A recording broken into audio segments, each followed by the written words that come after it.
NDA में recommend होने के लिए क्या कट ऑफ मार्क्स सफिशिएंट हैं? लेकिन अभी भी आप एनडीए में रिकमेंड नहीं हुए हो। मैथ्स में केवल 60 मार्क्स ही आए हैं, मैथ्स की कट ऑफ पार कर लिया।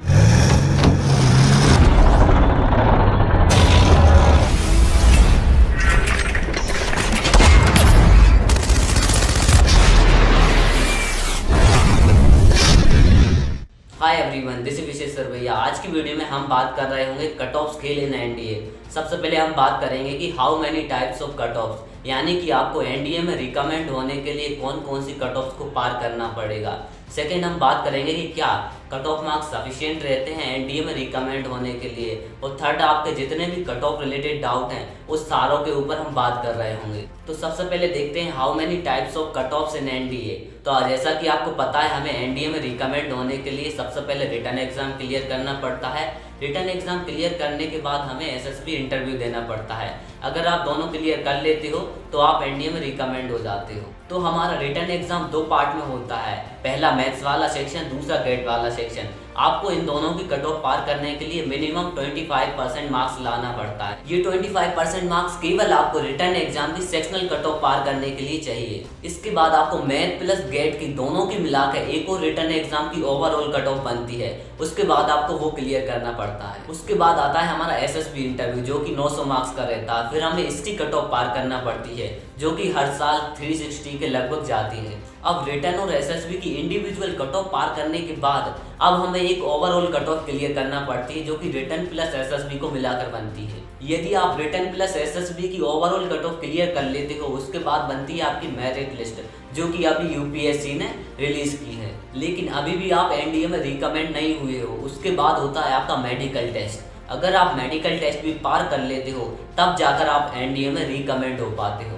हाँ भैया, इतना समझ में आ गया कि एनडीए का पेपर दो स्टेज में होता है, रिटन प्लस एसएसबी। रिटन में हमारा मैथ्स प्लस गेट वाला सेक्शन रहता है, जिसकी कट ऑफ पार करने के लिए हमें मिनिमम 25% चाहिए। फिर उन दोनों को मिलाकर रिटन एग्जाम की एक अलग से कट ऑफ बनती है, ओवरऑल कट ऑफ। फिर आता है हमारा एसएसबी इंटरव्यू, इसकी कट ऑफ पार करना पड़ती है। फिर हमें रिटन प्लस एसएसबी दोनों की ओवरऑल कट ऑफ पार करना पड़ती है। उसके बाद होता है हमारा मेडिकल टेस्ट, उसको पार करना पड़ता है। उसके बाद हम एनडीए में रिकमेंड होते हैं। अब बात करते हैं कि एनडीए में रिकमेंड होने के लिए क्या कट ऑफ मार्क्स सफिशिएंट हैं? तो इसका मेरी तरफ से आंसर है नो।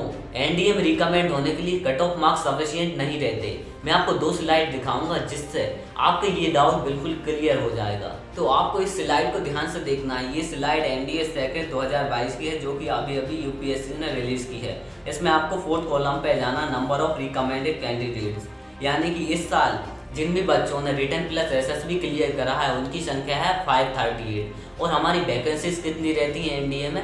400। तो यहाँ पर आपके मन में एक क्वेश्चन आ रहा होगा कि 530 में से 400 कैसे सिलेक्ट करेंगे? तो इसके बाद होता है आपका मेडिकल टेस्ट। मेडिकल टेस्ट में से जो 400 बच्चे मेडिकल में पास हो जाएंगे तो वो 400 बच्चे ही एनडीए में रिकमेंडेड कहलाएंगे। और जो बचे हुए 138 बच्चे हैं उन्हें हम बोलेंगे कि इन्हें मेरिट आउट कर दिया है। तो साथ ही आप ये भी देख सकते हो कि यहाँ पर एनडीए सेकंड की 2020 की आपकी रिटन एग्जाम की कट ऑफ 316 गई है।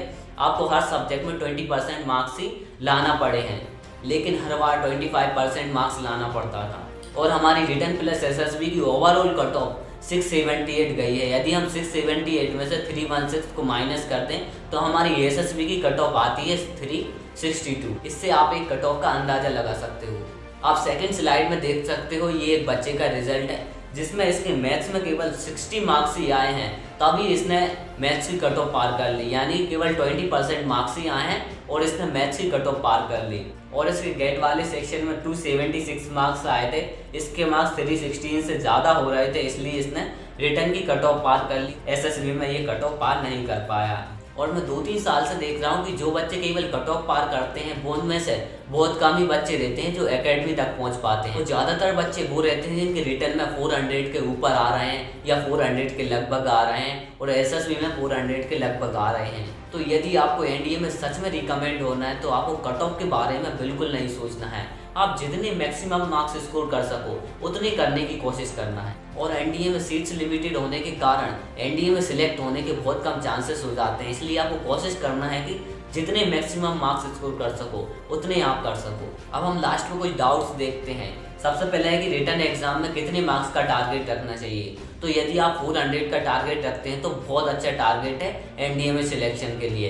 एसएसबी में लगभग सभी लोगों के सेम मार्क्स दिए जाते हैं, इसलिए एसएसबी में अगर केवल आप कट ऑफ भी क्लियर कर रहे हो तो उसमें सफिशिएंट रहता है। लेकिन रिटन एग्जाम में आप जितने मैक्सिमम मार्क्स स्कोर कर सको उतने आपको करने चाहिए और आपको मिनिमम मार्क्स 400 होना चाहिए। तो हमारा सेकंड क्वेश्चन है एसएसबी प्रिपरेशन को लेकर। तो इसके ऊपर मैं एक सेपरेट वीडियो बना दूंगा जिसमें मैं सब कुछ बता दूंगा कि एसएसबी की प्रिपरेशन आपको कैसे करनी है, कहाँ से करनी है, बेस्ट रिसोर्सेज क्या हैं, बेस्ट यूट्यूब चैनल्स क्या हैं, और भी आपको एसएसबी में किन किन बातों का ध्यान रखना है। तो आपको टेंशन नहीं लेनी है, वो वीडियो आपके पास जल्दी ही आ रही होगी। तो हमारा नेक्स्ट क्वेश्चन है कि आगे क्या करें। तो कुछ बच्चों का डाउट है कि भैया इस बार 316 कट ऑफ गई है कि अगली बार भी 316 ही जाएगी। तो ऐसा बिल्कुल ज़रूरी नहीं है कि अगली बार भी इतनी ही जाए। तो हमें अभी भी कट ऑफ मार्क्स 316 लेकर चलना है।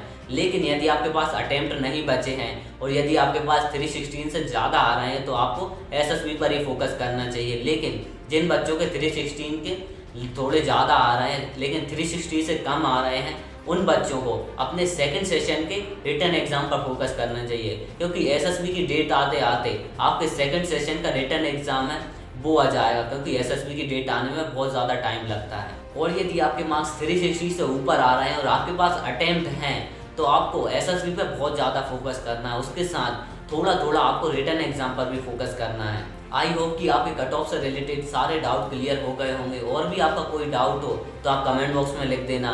आप मेरे इंस्टाग्राम पर भी मैसेज कर सकते हो, मैं उसका भी लिंक आपको डिस्क्रिप्शन बॉक्स में दे दूंगा। और साथ ही आप टेलीग्राम ग्रुप को भी ज्वाइन कर सकते हैं। और यदि आपको वीडियो थोड़ी भी इन्फॉर्मेटिव लगी हो तो चैनल को सब्सक्राइब करना मत भूलना। इसी के साथ मिलते हैं नेक्स्ट वीडियो में, तब तक के लिए जय हिंद जय भारत।